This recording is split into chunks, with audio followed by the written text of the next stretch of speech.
Si tu es entrepreneur multipotentiel et que tu es persuadé que ton manque de discipline, c'est la raison numéro 1 qui fait que tu t'éparpilles, que tu vas pas au bout des choses, que tu changes de projet tout le temps, je te spoil direct, c'est pas vrai.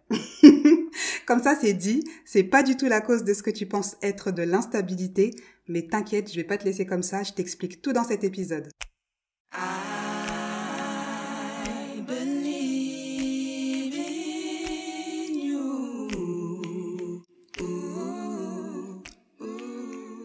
Je suis Kadidia, maman de 3 enfants, artiste-interprète, membre du groupe Acapella, et à travers ce podcast, j'enfile ma casquette d'accompagnante pour éclairer celles et ceux parmi vous qui débordez tellement d'idées à ne plus savoir par où commencer, en allant à la découverte de votre fonctionnement et de votre zone d'excellence pour mener une vie pro qui enfin vous ressemble.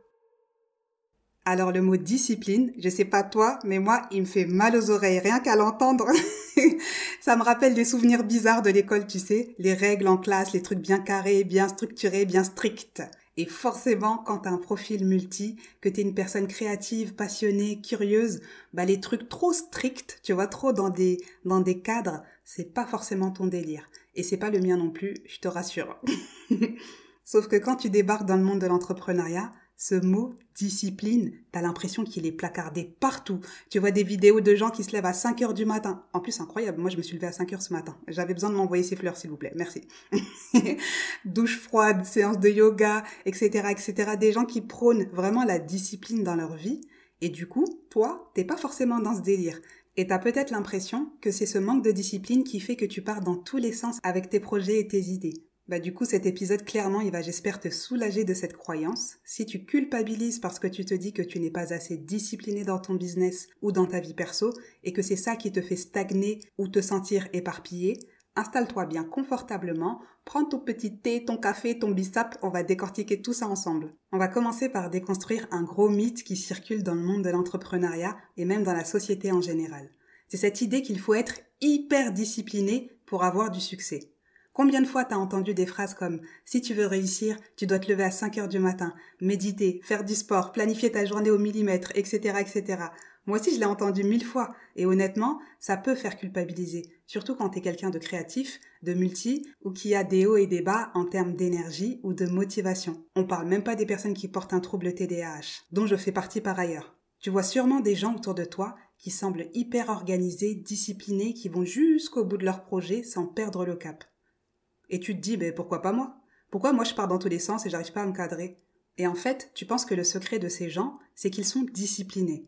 Et le problème avec cette obsession de la discipline, c'est qu'elle te fait culpabiliser. Elle fait culpabiliser des femmes comme toi, des femmes entrepreneurs qui ont plein de passions, plein d'idées, mais qui n'ont pas forcément une routine ultra carrée ou qui se laissent facilement déborder.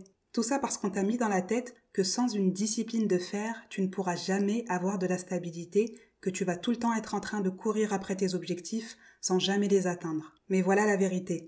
Le manque de discipline n'est pas le problème central. C'est un symptôme, pas la cause.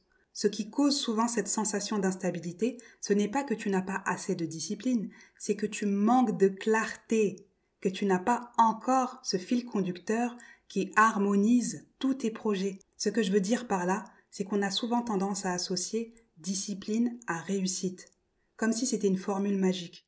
Mais si t'as pas une vision claire de ce que tu veux faire, de pourquoi tu le fais, et surtout si tu t'appuies pas sur un système qui te correspond réellement, toute la discipline du monde ne servira à rien. Et je reformule parce que là c'est hyper important. Te forcer à être super discipliné ne te servira à rien si tu n'es pas aligné, si tu n'es pas intentionnel avec ta mission, avec ce qui te fait vraiment kiffer et là où tu excelles. Tu pourrais très bien être super discipliné pendant une semaine, te lever tous les jours à 4 heures ou 5 heures du matin, faire des pompes, travailler sans relâche, mais si tu sais pas où tu vas juste t'épuiser au final et tu n'auras toujours pas les résultats que tu veux. Je vais te poser une question importante. Combien de fois tu t'es lancé dans un projet pleine de motivation en essayant de tout structurer, de faire des to-do list, de te forcer à une routine sans réussir à aller au bout? Je pense que tu as pas mal d'exemples en tête. Et c'est pas pour te culpabiliser que je dis ça, au contraire, c'est pour que tu captes que cette manière de fonctionner-là, elle te correspond sûrement pas. Faut que tu saches qu'il y a des profils de personnalité et qu'il y a même des rythmes circadiens, c'est comme ça que ça s'appelle. des rythmes de sommeil, des gens qui sont plus des oiseaux de nuit, des gens qui sont plus du matin, des autres de l'après-midi, et ainsi de suite. Et puis il y a des personnes qui sont plus orientées sur le dépassement de soi, il y en a qui sont plus dans les valeurs, il y en a qui sont plus dans le créatif, le ludique, et puis d'autres dans l'empathique. Faut que tu saches que il y a différents types de personnalités. Et effectivement, dans la société, il y a souvent des prédominances. On communique souvent sur le même type de personnalité, en particulier sur les réseaux sociaux. Et du coup, le raccourci qui est fait, c'est que discipline égale réussite. Alors que pas du tout. Je dis pas que la discipline n'est pas importante. Attention, faut pas tout confondre. Je dis juste que c'est pas à cause de ça que tu ne réussis pas. Alors, la solution, c'est quoi finalement? Déjà, c'est la clarté. Si tu ne sais pas vraiment pourquoi tu fais ce que tu fais, ce sera difficile d'avoir une stabilité, même avec la meilleure discipline du monde. Cette instabilité, cette impression de partir dans tous les sens, elle ne vient pas du manque de discipline, elle vient de quelque chose de bien plus profond.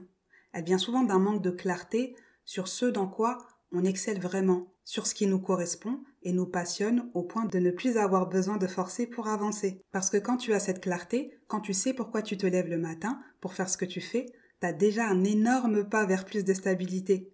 Juste le fait de savoir, d'être plus intentionnel dans ta journée, ça fait toute la différence. Ce n'est plus une question de se forcer à être discipliné, ça devient presque naturel parce que t'es aligné avec ce que tu fais. Mais après, attention, je te vends pas du rêve, hein.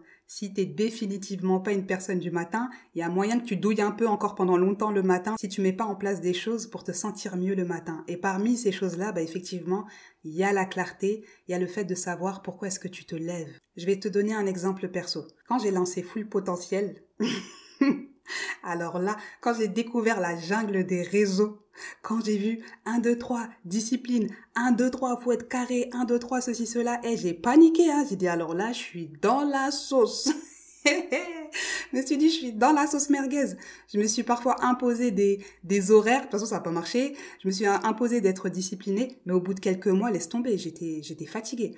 Ça m'a saoulée. J'ai dit, écoute-moi bien Instagram là, moi je vais faire les choses comme j'ai envie, à mon rythme. Si j'ai envie de poster en story, je poste, si j'ai envie de poster des réels, je poste, et personne va me fatiguer. Moi qui ai connu le burn-out dans le salariat, j'avais pas du tout envie de retomber là-dedans dans l'entrepreneuriat, ça je te le garantis. Hein. C'est seulement quand j'ai pris du recul et que j'ai vraiment réfléchi à pourquoi je faisais ce que je faisais, à quelles étaient mes forces, mes vraies passions, et que j'ai pu mettre en place un système de travail qui me correspondait, là, sans même avoir à forcer, la discipline est venue naturellement parce que j'étais alignée avec mes objectifs et avec mon mode de fonctionnement. Et j'avoue que ce qui m'a facilité pour faire ce taf, c'est de comprendre ma façon de fonctionner, ma personnalité et surtout de me rappeler sans cesse quelle est ma zone d'excellence. Pourquoi je suis faite, où est-ce que j'ai le plus de kiff, où est-ce que j'ai le plus d'énergie à agir et qu'est-ce que j'aime pas et que je vais déléguer un maximum et faire en sorte que les tâches qui me prennent le plus d'énergie prennent le moins de place possible dans mon agenda. C'est très important de comprendre que souvent, si tu n'arrives pas à être discipliné, à tenir une routine, à être efficace dans ton taf, c'est soit que c'est pas ton mode de fonctionnement, soit que t'es pas réellement passionné par ce que tu fais. Et du coup, forcément, t'as la flemme. Tu procrastines et tu lâches l'affaire. En fait, c'est normal, tout est logique. Et c'est là que le fait de connaître ta zone d'excellence va t'aider à mieux te comprendre, mieux te connaître, savoir ce qui te fait réellement kiffer et trouver ta manière à toi de fonctionner sans essayer de calquer le modèle d'une autre personne. Peut-être que toi, t'es plus créative le soir, que t'as besoin de moments de pause dans la journée ou que t'as un mode de pensée qui sort des cases traditionnelles. Et c'est ok.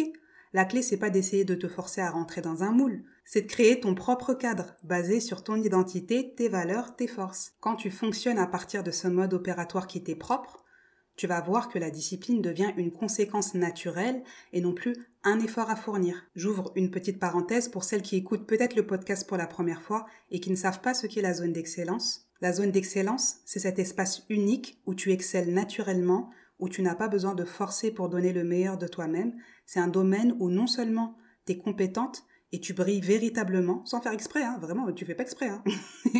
Et ce qui est encore plus important, c'est que ta zone d'excellence, c'est souvent là où tu apportes le plus de valeur aux autres, sans avoir à puiser dans la discipline chaque jour. Lorsque tu la connais, cette zone d'excellence, t'as pas besoin de déployer des efforts de ouf pour avancer. Pourquoi ? Parce que tu fais ce qui t'anime, ce qui est aligné avec qui tu es, et tu fais le ménage, c'est-à-dire que tu sais faire la distinction entre là où tu es dans ton flow et là où c'est pas ton flow. Du coup, t'arrêtes de te raconter des salades et t'arrêtes de faire genre que tu kiffes faire ce truc-là alors que tu le détestes, et puis tu sais comment progresser pour déléguer petit à petit ce que t'aimes pas faire, et avancer le plus possible sur ce qui te fait kiffer. Et moi, j'accompagne justement les personnes multipotentielles ou porteuses d'un TDAH à trouver leur zone d'excellence.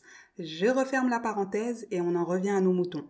Donc, on disait que quand tu as cette clarté, ce fil conducteur, la discipline, la motivation viennent naturellement. Quand je dis que la discipline et la motivation viennent naturellement, attention, hein, on se raconte pas de salade. C'est un style de discipline, mais ça fait le job. Un autre truc à comprendre, c'est que dans le monde actuel, surtout en tant qu'entrepreneur, ce qui te permettra vraiment de rester stable, c'est pas d'être toujours hyper discipliné, mais plutôt d'être flexible. C'est pour ça que je t'ai dit c'est un style, madame. C'est un style. Parce que soyons réalistes, la vie, elle n'est jamais linéaire et il y aura toujours des imprévus, des hauts et des bas. Si tu te rigidifies dans une discipline stricte, tu vas te casser à la moindre difficulté. Par contre, si tu sais être flexible, si tu acceptes que parfois les choses ne se passent pas comme prévu, mais que tu t'adaptes sans te juger, c'est là que tu vas trouver la stabilité sur le long terme. Alors comment tu fais pour créer cette stabilité sans te forcer dans une discipline rigide ? La première étape, comme je l'ai dit, c'est d'avoir de la clarté. Connaître ta zone d'excellence, ton pourquoi et surtout ton mode opératoire, ta façon à toi de fonctionner. Ensuite, c'est d'accepter que la flexibilité fait partie du jeu. T'as pas besoin de faire la même chose tous les jours pour être stable. Ce qui compte, c'est que tu sois en phase avec ce que tu veux vraiment et que tu avances à ton rythme, à toi. D'ailleurs, souvent, nous, les profils multi et particulièrement des porteurs d'un trouble TDAH, on a du mal à faire tous les jours la même chose, à faire des tâches super répétitives. Et c'est pas grave en fait. C'est pas bien ou mal d'être comme ça. C'est juste que c'est ta manière d'être. Donc autant ne pas lutter, parce que de toute façon c'est la guerre, je te le dis direct. Donc autant pas lutter contre ça, en te forçant à avoir la même discipline que le dernier millionnaire d'Instagram à la mode là, mais au contraire, en faire une force, justement en alternant certaines tâches, en changeant régulièrement de routine, en ayant des journées différentes chaque jour. Ouais, je suis en train de te dire complètement l'inverse de ce qu'on t'enseigne partout. Pendant que les gens t'enseignent de faire la même chose H24, moi je suis en train de te dire diversifie pour ne pas rentrer dans une routine. Et tu sais pourquoi ? Parce que tu en as besoin dans ton fonctionnement. Donc arrête de te raconter des salades. Et si jamais tu as besoin de structure, plutôt que de te fixer des routines militaires, mets en place des rituels doux. On n'est pas obligé de souffrir quand même. Mets en place des rituels qui te correspondent. Peut-être que pour toi, ça va être de te réserver une matinée créative par semaine ou de te laisser des moments de pause pour nourrir tes idées. Donc voilà pourquoi c'est vraiment essentiel de ne pas te comparer, de ne pas te flageller parce que tu n'arrives pas à être discipliné. En fait, il faut que tu retiennes que quand tu te forces à exceller dans des choses qui ne te correspondent pas, tu finis par t'épuiser. Et c'est là que l'instabilité et la dispersion reviennent. C'est comme si tu essayais de remplir un seau percé. Tu mets toute ton énergie pour avancer, mais tu finis par te sentir vidé et découragé. Alors, à la place de te forcer à avoir de la discipline dans quelque chose qui ne t'anime pas, parce que c'est ça, moi c'est de ça dont je parle, je te parle pas d'autre chose que ça. Tu te forces, tu mets de la discipline dans quelque chose à côté de la plaque. Si encore t'es dans ton flow, dans ton truc, je vais te dire, ouais, essaye de mettre des jalons quand même, des piliers de discipline, parce que ça va t'aider à faire avancer ton biz progressivement. Ça, c'est stratégique, ça, c'est intelligent, tu vois. Mais non seulement la discipline, c'est pas ton truc, mais en plus, t'as même pas de vision sur là où t'es dans le kiff, là où t'es vraiment dans ton flow. Ça, c'est compliqué. Donc, demande-toi, est-ce que je suis en train de travailler dans ma zone d'excellence ou dans la zone de quelqu'un d'autre ? Très important, ça. Est-ce que je suis pleinement alignée et dans le kiff avec ce que je fais aujourd'hui ? Parfois, on croit qu'on doit absolument tenir bon et s'organiser. On pense que c'est ça la solution ultime. Alors qu'en réalité, c'est juste qu'on n'est pas aligné avec ce qu'on fait. Et ça, je sais que c'est pas facile de se l'avouer. Si tu penses avoir besoin d'être guidé, d'être accompagné pour trouver cet alignement qui correspond à ta façon de fonctionner, mettre enfin le doigt sur ta zone d'excellence, ce fil conducteur qui fait que tu n'auras pas besoin de choisir entre tous tes talents, parce que tout est tellement bien orchestré que ça peut être harmonisé dans un projet. Et je serais ravie d'en discuter avec toi. Tu peux m'envoyer un message privé sur Instagram pour qu'on voit si ça te correspond vraiment. Eh oui, on ne perd pas de vue le fait que chaque solution est adaptée à un fonctionnement bien particulier. J'en profite pour te dire que se faire accompagner, c'est pas un échec, c'est pas une faiblesse. Parce que je te vois, toi, là-bas, là, te dire non, laisse-moi, je vais essayer de me discipliner encore un peu, après on verra. Je connais, je suis passée par là. Aujourd'hui, c'est ma passion de me faire accompagner carrément. C'est un bonheur. Tu vois, se faire accompagner, c'est vraiment, je te le dis, en toute honnêteté, c'est un acte de sagesse et d'humilité. Et oui, qu'on se dise les termes. Se faire accompagner, c'est reconnaître que chaque personne a des compétences spécifiques et que nous pouvons apprendre des autres. La phrase que j'aime trop dire dans ma vie, c'est « Nous sommes tous des clés les uns pour les autres ». Et franchement, pour l'avoir vécu, il n'y a rien de plus précieux que d'avoir quelqu'un qui te montre la route, quelqu'un qui a déjà fait le chemin et qui peut te dire « Regarde ici, c'est là où tu peux vraiment exceller sans devoir te battre H24 pour avancer ». Voilà, on arrive à la fin de cet épisode. J'espère que ça t'aura permis de voir la discipline sous un autre angle et surtout de comprendre que ce n'est pas ton manque de discipline qui cause ton instabilité, c'est une question de clarté, de fonctionnement et de flexibilité. Et comme d'habitude, si cet épisode t'a plu, pense à me laisser un avis 5 étoiles et à t'abonner pour ne rien manquer des prochains épisodes. On se retrouve dans 2 semaines pour un nouvel épisode. À très vite, Inch'Allah.